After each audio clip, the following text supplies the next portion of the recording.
Hi friends, welcome back to మాటే మంత్రం Telugu audio stories. అందరికీ నమస్కారం అండి. ఈరోజు ఓ మంచి కథతో మన ముందుకు రాబోతుంది మాటే మంత్రం. ఈ కథ కనుక మీకు నచ్చినట్లయితే తప్పనిసరిగా లైక్ ఇవ్వండి. అలాగే ఈ కథ పైన మీ అమూల్యమైన అభిప్రాయాన్ని ఓ చిన్న కామెంట్ రూపంలో తెలియచేయండి. మన మాటే మంత్రం ఛానల్ని సబ్స్క్రైబ్ చేసుకోండి. మీకు తెలిసిన వారికి షేర్ చేయండి. దేవి అప్పుడే తలస్నానం చేసి తలకి టవల్ చుట్టుకొని వంటగదిలోకి వచ్చింది. భర్త లేస్తాడేమో అని గబగబా టిఫిన్ చేస్తోంది. ఆమె వయసు 32, అయినా 25 పడుచులా అనిపిస్తుంది. 16 సంవత్సరాలకే పెళ్లి చేశారు మేనమామకిచ్చి. అతనికి వయసు దాటిపోతుంది అని హడావుడిగా దేవి చాప మీద కూర్చుందో లేదో 2 నెలలకే అతనితో ముడిపెట్టేశారు. ఆమె అదృష్టం బాగుంది. 15 చివరిలో పుష్పవతి అయ్యింది. 12వ సంవత్సరంలోనే అయితే అప్పుడే ముడిపెట్టేసేవాళ్ళేమో. అమ్మమ్మ అప్పటికే తొందర చేసేది. దేశంలో ఆడపిల్లలంతా పెద్ద మనుషులవుతున్నారు, కానీ నీ కూతురు మాత్రం కాదే. ఎన్నేళ్ళు వచ్చినా ముందు దానిని డాక్టర్కి చూపించండి అని గొడవ పెట్టేది. తాతయ్య తన చిన్నప్పుడే చనిపోయారు. అమ్మమ్మకి అమ్మ, మామయ్య కాక ఇంకా 3 కొడుకులు. తను పుట్టగానే అప్పటికే 10 ఏళ్ల వయసున్న తన చిన్న కొడుక్కి పెళ్ళాం పుట్టిందని ప్రకటించేసిందట తన అమ్మమ్మ. నాన్న కూడా అమ్మమ్మకి తమ్ముడే. కూతుర్ని తమ్ముడికిచ్చి చేసింది కనుక ఇక మా ఇంట్లో ఆవిడ మాటకి ఎదురే లేదు. అందుకని నా మాటే శాసనం అంటూ మా చిన్న మామయ్యకి నన్ను ముడిపెట్టింది. 20 సంవత్సరాలు నిండేటప్పటికి 2 పిల్లలు కూడా పుట్టారు. పిల్లలు పుట్టాక మామయ్య బిజినెస్ అంటూ తనని సిటీకి తీసుకువచ్చాడు. పిల్లలు పెంచటం ఒంటరిగా నీ వల్ల ఏమవుతుంది అంటూ అమ్మ, అమ్మమ్మ పిల్లల్ని తన దగ్గరే ఉంచుకున్నారు. బాబు 6, పాప 4వ తరగతి చదువుతున్నారు. నాతో పాటు చదువుకున్న వాళ్ళకి ఈ మధ్యనే పెళ్ళిళ్ళయ్యాయి. ఇంకా చాలామందికి పిల్లలు కూడా పుట్టలేదు. నేనేమో అందరికీ ఆంటీని అయిపోయానప్పుడే. మా పెళ్లి సమయానికి మామయ్య 25 సంవత్సరాల మంచి వయసులో ఉన్నాడు. నవమన్మథుడిలా ఉండేవాడు. ఇక ప్రస్తుతానికి వస్తే, దేవి టిఫిన్ పూర్తయిందా? నేను త్వరగా షాప్కి వెళ్ళాలి అంటూ రెడీ అయ్యి బొజ్జ ఊపుకుంటూ వచ్చాడు. ఓ 10 నిమిషాలుండు మామయ్య, ఇద్దరం ఒక్కసారే కదా లేచాం. నేనిప్పుడే స్నానం చేసి వచ్చి పొయ్యి అంటించాను. ఎంత, ఒక 10 నిమిషాలు కూర్చో అంది వయ్యారంగా నడుచుకుంటూ వచ్చి. అయితే పొయ్యి ఆఫ్ చెయ్యి. నాకు అంత టైం లేదు, వెళ్తున్నాలే, బయట తింటాను.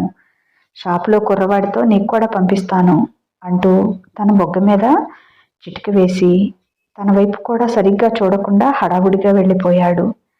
మామయ్యను మురిపించటం కోసం తను ఎంతో ఇష్టపడి కొనుక్కున్న నిమ్మపండు రంగు చీర కట్టుకుంది. దబ్బపండులా ఉండే నీకు ఈ రంగు చీర భలే నప్పుతుందే అనేవాడు మామయ్య పెళ్ళైన కొత్తల్లో. ఈ చీరలో నిన్ను చూస్తుంటే నాకిప్పుడే మూడు వస్తుందే అంటూ కన్ను కొట్టేవాడు బెడ్రూమ్లోకి రమ్మని. టైము పాడు లేకుండా ఏంటి మామయ్య అంటే 2 చేతులతో ఎత్తుకుని వెళ్ళి బెడ్ మీద పడేసి అమాంతం మీద పడి తన కోరిక తీర్చుకునేవాడు. ఆ రోజు తన ఒళ్ళు హోనం చేసేవాడు. ఇంకోసారి అంటూ పగలు రాత్రి తేడా లేకుండా అదే పనిలో ఉండేవాడు. నిమ్మపండు రంగు చీర కట్టుకోవటానికి కూడా భయపడేలా చేసేవాడు. అలాంటి మామయ్యకి ఈ మధ్య ఏమైందో? ఈ మధ్య తనని అస్సలు పట్టించుకోవటం లేదు. ఏ అర్ధరాత్రికో వస్తాడు. స్నానం కూడా చేయకుండా అలాగే బెడ్ మీద పడి గురక పెడతాడు. 8 గంటలకి నిద్రలేచి స్నానం చేసి ఇలాగే హడావుడిగా వెళ్ళిపోతాడు. ఉప్పు కారం తింటున్న తనకి కోరికలు పురివిప్పి ఒళ్ళు చిమచిమలాడుతుంటే నోరు విప్పి చెప్పలేక ఈరోజు కావాలనే ఈ చీర కట్టుకుంది. ఈ చీరలో తనని చూసైనా తన బిగి కౌగిలిలో బంధించి ఊపిరి సలపకుండా చేస్తాడనుకుంది. ఈ పూట తన కోరిక తీరడం ఖాయం అనుకొని ఈ చీర కట్టుకుంది. కానీ కనీసం తను ఏ చీర కట్టుకుందో కూడా చూడలేదు. ఉస్సూరంటూ వంటగదిలోకి వెళ్ళి టిఫిన్ పొయ్యి ఆఫ్ చేసి కాఫీ కలుపుకోవడానికి గిన్నె పొయ్యి మీద పెట్టింది. గిన్నెలో పాలు పోసి ఏదో ఆలోచనలో పడింది. అసలే దబ్బపండు రంగులో ఉంటావు, నిమ్మపండు రంగు చీరలో అదిరిపోతున్నావు తెలుసా అన్న మాటలు వినపడి చటుక్కున వెనక్కి తిరిగి చూసింది. పక్కింట్లోకి ఈ మధ్యనే దిగారు వాళ్ళ ఫ్యామిలీ. భార్యాభర్తలిద్దరూ బ్యాంక్ ఎంప్లాయీస్. కూతురు కొడుకు ఇద్దరూ చదువుకుంటున్నారని చెప్పింది ఆవిడ. కూతురు ఆస్ట్రేలియాలో డాక్టర్ చదువుతుందని, కొడుకు బీటెక్ సెకండ్ ఇయర్ చదువుతున్నాడని, ఇంటి దగ్గర నుంచే వెళ్తాడని చెప్పింది. ఆ కుర్రాడు డాబా మీద రోజు ఉదయమే నిక్కరు బనీన్తో ఎక్సర్సైజులు చేస్తూ కనిపిస్తాడు. అప్పుడప్పుడు తన దొంగచూపులు చూడటం గమనించి నవ్వుకునేది. ఈ మధ్య తను బట్టలు ఆరేయటానికి పైకి వెళ్ళినప్పుడు ఫోన్లో ఫ్రెండ్స్తో మాట్లాడుతున్నట్టు డబుల్ మీనింగ్ డైలాగ్స్ చెప్తున్నాడు. ఎవరి గురించో అన్నట్లుగా తన వంపు సంపుల గురించి చెప్తూ ఉంటాడు. నాకు కూడా ఈ ఎక్స్పీరియన్స్ బాగానే ఉంది. వాడు చిన్న కుర్రాడు అని చూడకుండా నేను వాడిని ఇంకాస్త ఎంటర్టైన్ చేయటం మొదలుపెట్టాను. వాడు దొంగ చూపుల్లోంచి ఆకలి చూపుల్లోకి వచ్చాడు. డబుల్ మీనింగ్ డైలాగ్స్ డోస్ పెంచాడు. నేను వాడి మాటల్ని ఎంజాయ్ చేస్తున్నాను, కానీ పట్టించుకోనట్లుగా యాక్ట్ చేసేదాన్ని. వాడు చూసేటప్పుడు బయటను జార్చి నడుము వంపు కనపడేలా వేసుకునేదాన్ని. బట్టల కోసం వంగినప్పుడు నైటీలోంచి బరువైన పరువాలు కనపడేటట్లు పై హుక్స్ తీసేసేదాన్ని. వాడు అలా నోరు వెళ్ళబెట్టుకొని చూస్తుంటే నా ఈగో తృప్తి పడేది. నా భర్త నన్ను పట్టించుకోవటం లేదు అనే కోపంతో ఆ కుర్రవాడికి నా అందాలను చూపి తృప్తి పడేదాన్ని. వాడి మాటలకి చూపులకి నాలో కోరిక ఇంకా ప్రజ్వరిల్లసాగింది. అందుకే ఈరోజు మా ఆయన్ని ఎలాగైనా దారిలో పెట్టాలని నిమ్మపండు రంగు చీర కట్టుకున్నా ఆ మగడు పట్టించుకోకుండానే వెళ్ళిపోయాడు. నిరాశతో నిస్తేజంగా మారిపోయింది మనసు. వాడి మాటలతో మళ్ళీ పురివిప్పి ఆడటం మొదలుపెట్టింది. వాడు ఇంకా మాట్లాడుతూనే ఉన్నాడు. అవును, నీ కలర్కి ఆ రంగు చీర పర్ఫెక్ట్గా సెట్ అయ్యింది. ఆ కలర్ శారీలో చాలా సెక్సీగా ఉన్నావు. నిన్న అలా చూస్తే అమాంతం కౌగిలించుకొని ఏదేదో చేయాలనిపిస్తుంది అని చెప్తున్నాడు. ఏం చేయాలనిపిస్తుందిరా దొంగ వెధవ అనుకుంది ముద్దుగా. నువ్వు చెప్పే మాటలన్నీ నాకేనని నాకు తెలుసు. త్వరగా నువ్వైనా ఏదో ఒకటి చేసేయరా, ఈ బాధ తట్టుకోలేకపోతున్నాను అనుకుంది మనసులో. నిన్నిలా చూస్తూ ఈరోజు ఇంకా ఆగలేను. ఏమైతే అదయ్యింది. నిన్ను ఏదో ఒకటి చేయాల్సిందే. నువ్వు ఒప్పుకున్నా ఒప్పుకోకపోయినా, తిట్టినా కొట్టినా కూడా నాకు ఇష్టమే. కానీ ఇంకా ఆగటం నా వల్ల కాదు అని చెప్తున్నాడు ఫోన్లో. అంతలో కింద నుంచి వంశీ అంటూ వాళ్ళ అమ్మ పిలవటంతో వాడి మాటలకి బ్రేక్ పడింది. హా మమ్మీ వస్తున్నా అంటూ నేను ఎలా ఫీల్ అవుతున్నానో అని తనని గుచ్చి పరిశీలనగా చూస్తూ కిందికి దిగిపోయాడు. వాళ్ళ డాబా మెట్లు మా వంటగది కిటికీ పక్కగానే దిగాలి. వాడు నన్నే చూస్తూ కిందకి దిగుతున్నాడు. చివరి మెట్టు మీదకి వెళ్ళి వెనక్కి తిరిగి చూశాడు. చిన్నగా నవ్వాను నేను, గ్రీన్ సిగ్నల్ ఇస్తున్నట్లుగా. 2 చేతులు పైకెత్తి యాహూ అనుకుంటూ హుషారుగా వెళ్ళిపోయాడు వంశీ. అయితే వీడు ఈరోజు నా బూజు వదిలిస్తాడా అనుకుంటే ఒళ్ళంతా ఓ రకమైన పులకింతకి గురైంది. వాడు నాకంటే 10 ఏళ్ళు చిన్నవాడు అన్న విషయం నాకు ఆ క్షణంలో గుర్తుకు రాలేదు. పక్కింట్లోంచి ఏవో మాటలు వినిపిస్తున్నాయి. నాకు త్వరలో సెమ్ ఉంది, నాకు రావటం కుదరదు, క్లాసులు మిస్ అవుతాను అని చెప్తున్నాడు. మరి ఎలా రా అంటున్నారు ఆవిడ. నేను మేనేజ్ చేసుకుంటాలే, మీరు వెళ్ళండి అంటున్నాడు. ఏం క్లాసులురా పిల్ల వెధవ అనుకుంది ముద్దుగా నవ్వుకుంటూ. కాసేపటికి ఆవిడ మెట్లు దగ్గరికి వచ్చి దేవిగారు అని పిలిచింది. ఏంటండి అన్నాను నేను నవ్వుతూ. ఏమీ లేదండి, మా అత్తగారికి ఆరోగ్యం బాగాలేదని ఫోన్ చేశారు. ఆవిడ ఒకసారి కొడుకుని చూసుకుంటే కానీ శాంతించరు. నేను మావారు 2 రోజులు ఊరు వెళ్ళి వస్తాం. కొంచెం మా వంశీకి ఓ 2 రోజులు భోజనం పెట్టగలరా? వాడికి బయట ఫుడ్ పడదండి. వాడిని కూడా రమ్మంటే క్లాసులు అయిపోతాయి రాను అంటున్నాడు ఏమీ అనుకోకుండా కొంచెం హెల్ప్ చేయరా అని అడిగారు ఆవిడ. అయ్యో, అదెంత భాగ్యమండి. నేనేమైనా అతని కోసం ప్రత్యేకంగా చేస్తానా? ఏమీ పర్వాలేదు, మీరు వెళ్ళిరండి, నేను చూసుకుంటాను అంది. నా రొట్టె విరిగి నేతిలో పడింది అని సంతోషపడుతూ. మీకు శ్రమిస్తున్నాను, ఏమీ అనుకోకండి, వాడసలే బిడియస్తుడు అని వంశీ అని పిలిచింది. ఏంటి మమ్మీ అంటూ వచ్చాడు బుద్ధిమంతుడులా. ఏం లేదు నాన్న, ఆంటీకి చెప్పాను, ఈ 2 రోజులు ఆంటీ వాళ్ళింట్లో భోజనం చేయమ్మా అని చెప్పింది కొడుక్కి. ఎందుకు మమ్మీ, నేను మేనేజ్ చేసుకుంటాను అన్నానుగా అన్నాడు. ఏం చేసుకుంటావు? పోయినసారి అలాగే చెత్త తిండంతా తిని రోగం తెచ్చుకున్నావు. ఏమీ వద్దు, ఇంట్లోలాగా పేర్లు పెట్టకుండా ఆంటీ పెట్టింది తిను అంది. సరే మమ్మీ అన్నాడు బుద్ధిమంతుడిలా తల ఊపుతూ.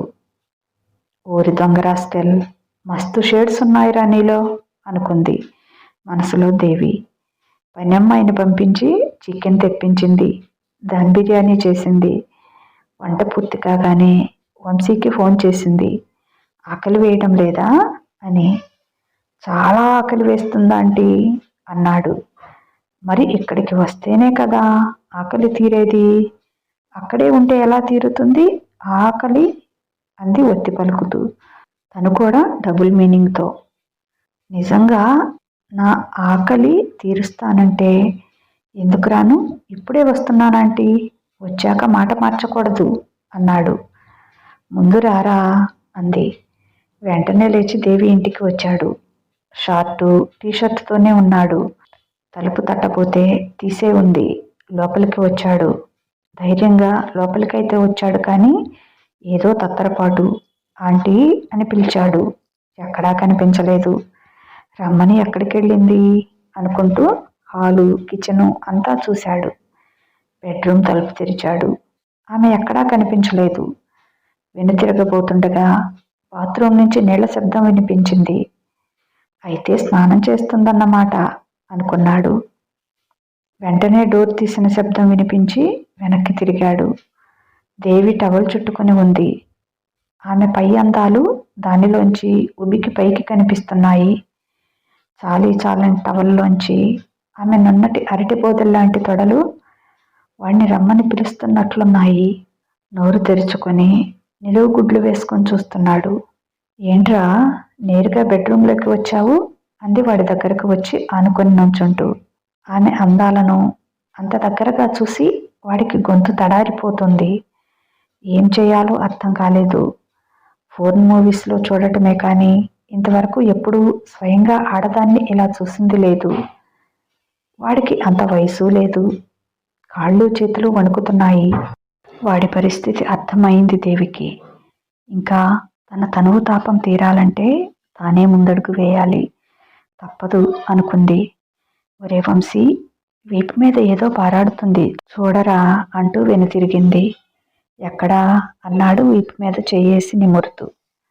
వాడి స్పర్శకు మత్తుగా కళ్ళు మూసుకుంది. ఇంకొంచెం కింద అంది. టవల్ ఉంది అన్నాడు. టవల్ కొంచెం కిందికి దించింది. వంశీ గుండె దడదడా కొట్టుకుంటుంది. వణుకుతున్న చేత్తోనే వీపు నిమురుతున్నాడు. ఇంకొంచెం కిందరా అంది. టవల్ నడుము వరకు దింపింది. ఇక వాడు ఆగలేక వెనక నుంచి గట్టిగా కౌగిలించుకొని ఆమె ఎదపొంగులని గట్టిగా 2 చేతులతో పట్టుకున్నాడు. టవల్ వదిలేసి వాడి 2 చేతులు పట్టుకొని ఇంకా గట్టిగా తన స్తనాలపై అదుముకుంది. వాడింక రెచ్చిపోయాడు. ఆమెను తన వైపు తిప్పుకొని తనకు తోచినట్లు నోటితో చేతులతో ఆమెను ఆడుకోసాగాడు. ఆమె ఒళ్ళంతా పిండి పిసికినట్లు పిసికేస్తున్నాడు. ఎక్కడంటే అక్కడ కొరుకుతున్నాడు. బాధగా ఉన్న హాయిగా ఉంది ఆమెకు ఆ మొరటతనం కూడా. వాడిని బలంగా తన మీదకు లాక్కొని వాడి నోట్లో నోరు పెట్టేసింది. వాడిని తనలో నింపుకుంది. ఏం చేయాలో ఎలా చేయాలో వాడికి నేర్పింది. అసలే కుర్రాడు వాడు. ఆగుతాడా? ఇంకా రెచ్చిపోయాడు. శభాష్, ఫస్ట్ టైమే నన్ను గెలుచుకున్నావు. మళ్ళీ మళ్ళీ వాడికి తనను అర్పించేసుకుంటుంది. చెడిన దాన్ని ఎలాగో చెడ్డాను. తన తాపం తీరే వరకు వాడిని వదలదలుచుకోలేదు. వాడి ఒళ్ళంతా ముద్దులతో ముంచెత్తుతూ వాడిని రెచ్చగొడుతోంది. వాడు ఆవేశంతో ఆమె మీద ఊగిపోతున్నాడు. ఆమె మత్తుగా హాయిగా వాడికి సహకరిస్తూ తన దాహం తీర్చుకుంటుంది. వాడి ఆకలి తీరుస్తుంది. ఇంతలో దబదబా తలుపు బాతిన చప్పుడు మత్తుగా కళ్ళు తెరిచింది. ఈ టైంలో ఎవరు అనుకుంటూ చుట్టూ చూసింది. ఎవరూ లేరు. ఛీ, ఏమిటిది? ఏమిటి ఈ పిచ్చి కల? నేను ఇంత అసహ్యంగా, ఇంత బరితెగించి ఆ చిన్న కుర్రవాడితో చిచి అనుకుంది. మళ్ళీ దబదబా తలుపు బాదిన శబ్దం. లేచి వెళ్ళి తలుపు తీసింది. ఎదురుగా భర్త. మామయ్య అంటూ భర్తని అల్లుకుపోయింది. ఏంటిప్పుడు వచ్చావు అంది. ఎందుకో నిన్ను చూద్దామనిపించింది, వచ్చేశాను అన్నాడు. ఆకలవుతుంది, ఏం కూర చేశావు అన్నాడు. అసలు నేను అన్నమే వండలేదు. ఓ 10 నిమిషాలు కూర్చో మామయ్య, వండేస్తాను అంది. అంటే రోజు నేను ఇంటికి రాకపోతే ఇలాగే ఉంటున్నావా, తిండి కూడా తినకుండా అన్నాడు ప్రేమగా. లేదులే మావయ్య, ఈరోజే ఎందుకో తినాలనిపించలేదు, పడుకుంటే అలా నిద్ర పట్టేసింది అంది. ఇంకా ఇప్పుడేం వండుతావులే కానీ పద, బయటికి వెళ్ళి తినేసి వద్దాం అన్నాడు. వద్దు మావయ్య, నువ్వు కూర్చొని కబుర్లు చెబుతూ ఉండు, 10 నిమిషాల్లో వండేస్తాగా అంది. మోహన్ వంటగదిలోకి వచ్చి అరుగు మీద కూర్చొని కబుర్లు చెప్తుంటే గబగబా 15 గంటలో వంట చేసేసింది. ఒక కూర, చారు అంతే. ఫ్రిడ్జ్లో చట్నీ ఉంది. ఈ రోజుకు చాలు అనుకుంది. వంశీ వంటగదిలో మాటలు వినిపించి మెట్ల దగ్గరే తచ్చాడుతున్నాడు. అది చూసి వంటగది కిటికీ తలుపులు మూసేసింది దేవి. అయ్యో, తలుపులు మూసేస్తావేంటే, ఇక్కడ పొగ ఎటు వెళ్తుంది అన్నాడు. ఏం పర్వాలేదులే మామయ్య. ఈ కిటికీలోంచి ఓ దొంగ పావురం వంటగదిలోకి వచ్చి అన్నీ పాడు చేస్తుంది అంది. అసలు ఈ ఇల్లు మారదాం మామయ్య.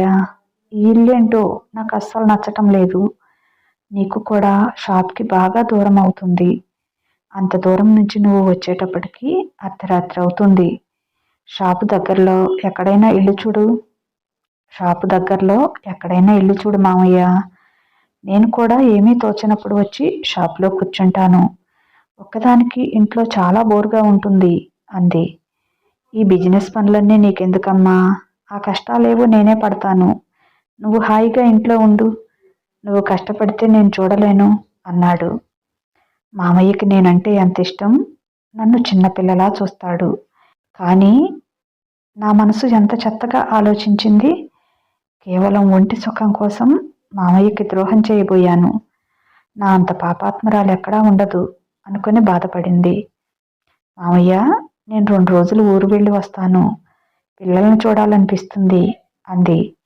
సరేమా, వెళ్ళిరా అన్నాడు. నేను వచ్చేటప్పటికి ఇల్లు చూడాలి. ఇల్లు చూశాకే నేను వస్తాను అంది. సర్లేమా, నువ్వు చెప్పిన మాట నేను కాదన్నానా ఎప్పుడైనా? అలాగే చూస్తాలే అన్నాడు. భోంచేసి సోఫాలో కూర్చున్న మోహన్ దగ్గరికి వెళ్ళి, మామయ్య ఈరోజు ఇంట్లో ఉండొచ్చుగా అంది అతని ఒడిలో పడుకుంటూ. ఈరోజు సేల్స్ ట్యాక్స్ వాళ్ళు వస్తున్నారు, అందుకే అందరూ షాపులు మూసేశారు. నేను కూడా మూసేసి ఇంటికి వచ్చాను అంటూ దేవి తలని వంచి పెదవులు అందుకున్నాడు.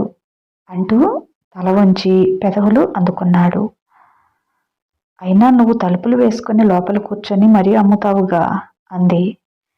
నిజానికైతే అంతే, కానీ పొద్దున నిమ్మపండు రంగు చీర కట్టుకున్న దెబ్బ పండులాంటి నా పెళ్ళాం గుర్తుకు వచ్చింది.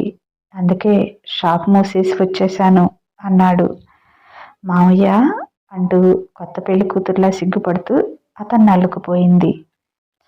సోఫాలోంచి లేచి ఆమెను 2 చేతులతో ఎత్తుకొని తీసుకువెళ్ళి బెడ్ మీద పడవేసి ఆమెను ఆక్రమించాడు.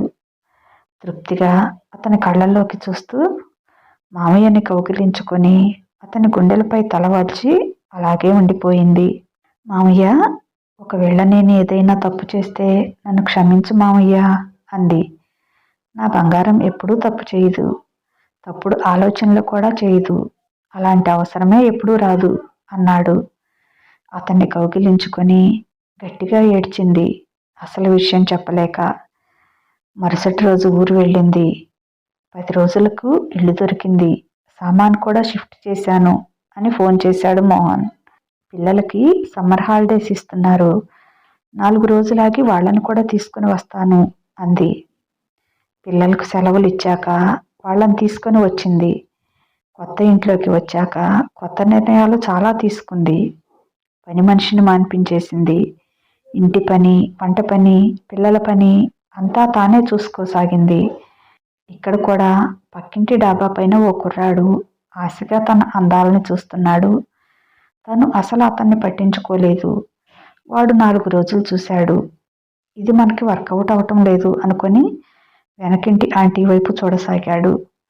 స్కూళ్ళు తెరవగానే పిల్లల్ని ఇక్కడే స్కూల్లో చేర్పించింది. అమ్మమ్మని కూడా వచ్చి ఇక్కడే ఉండమంది. అమ్మ వచ్చింది. అమ్మమ్మ మాత్రం ఈ వయసులో రాలేను, అప్పుడప్పుడు వచ్చి 10 రోజులు ఉండి వెళ్తానులే అంది. పిల్లల్ని స్కూల్కి పంపాక షాపుకు వెళ్ళి కాసేపు భర్తని ఇంటికి పంపేది రెస్ట్ తీసుకోమని. మోహన్ ఇంటికి వచ్చి కాసేపు రెస్ట్ తీసుకునేవాడు. మధ్యాహ్నం దేవి ఇంటికి వచ్చి భోంచేశాక భర్తను షాప్కు పంపేది. మోహన్కి కూడా బాగా రెస్ట్ దొరుకుతుంది. వర్క్ టెన్షన్ లేదు. తనకు తోడుగా భార్య కూడా బిజినెస్ చూసుకుంటుంది. పిల్లలు కూడా కళ్ళెదురుగా ఉంటున్నారు. చాలా హాయిగా, ఎలాంటి టెన్షన్ లేకుండా ఉంటుంది మనసుకి. మళ్ళీ చిన్నగా పాత మోహన్లా మారిపోయాడు. పగలంతా ఇద్దరికీ పనితో సరిపోయేది. రాత్రిళ్ళు మాత్రం తనువుల తాపం తీర్చుకుని హ్యాపీగా ప్రశాంతంగా నిద్రపోయేవారు. ఇదండి కథ. ఎలా ఉంది? మీకు నచ్చిందా? ఒంటరితనం దెయ్యం లాంటిదని ఇందుకే కాబోలు అంటారు. డెవిల్ ఆలోచనలు వస్తుంటాయి. ఒంటరితనంతో ఉన్నప్పుడు పిచ్చి పిచ్చి ఆలోచనలు వస్తుంటాయి. దేవికి కూడా తనకున్న చిన్న ప్రాబ్లంని చాలా పెద్దగా చేసుకొని చూసి పిచ్చి పిచ్చి ఆలోచనలు చేసింది. కాకపోతే త్వరగానే తన తప్పు తెలుసుకుంది. ఆమెకి ఏం చేయాలో అర్థమయ్యింది. ఖాళీగా ఒంటరిగా ఇంట్లో కూర్చొని తన మనసు పిచ్చి ఆలోచనల బారిన పడుతుందని అర్థం చేసుకున్న ఆమెకు జ్ఞానోదయమై ఆ మనసుకు విశ్రాంతి లేకుండా పగలంతా హ్యాపీగా పనిచేసి తనకి తోడుగా ఇంట్లో తల్లిని పిల్లల్ని కూడా తెచ్చిపెట్టుకుంది. ఇక పిచ్చి ఆలోచనలకి తావెక్కడ ఉంటుంది? భర్తకి కూడా అతని బిజినెస్లో తను హెల్ప్ చేయటంతో అతని బిజినెస్ వృద్ధి చెందింది. అతనికి కూడా టెన్షన్ తగ్గి ఆమెను శారీరకంగా కూడా సంతోషపరచగలుగుతున్నాడు. కాకపోతే ఈ దేవికి ఏ అనర్థం జరగకుండానే జ్ఞానోదయం అయింది. ఏదో ఒక అనర్థం జరిగాక జ్ఞానోదయం అయినా కూడా ఫలితం ఉండదు కదా. ఇదేనండి ఈరోజు కథ. ఈ కథ కనుక మీకు నచ్చినట్లయితే తప్పనిసరిగా ఒక లైక్ ఇవ్వండి. కథ కోసం కొంచెం రొమాన్స్ జోడించాను, తప్పుగా అనుకోవద్దండి. ఈ కథ కనుక మీకు నచ్చినట్లయితే ఓ చిన్న లైక్ ఇవ్వండి. అలాగే ఈ కథ పైన మీ అమూల్యమైన అభిప్రాయాన్ని ఓ చిన్న కామెంట్ ద్వారా తెలియచేయండి. మన మాటే మంత్రం ఛానల్ని సబ్స్క్రైబ్ చేసుకోండి. మీకు తెలిసిన వారికి షేర్ చేయండి. ఇక ఉంటాను. బాయ్. మీ లక్ష్మీ ఘంట.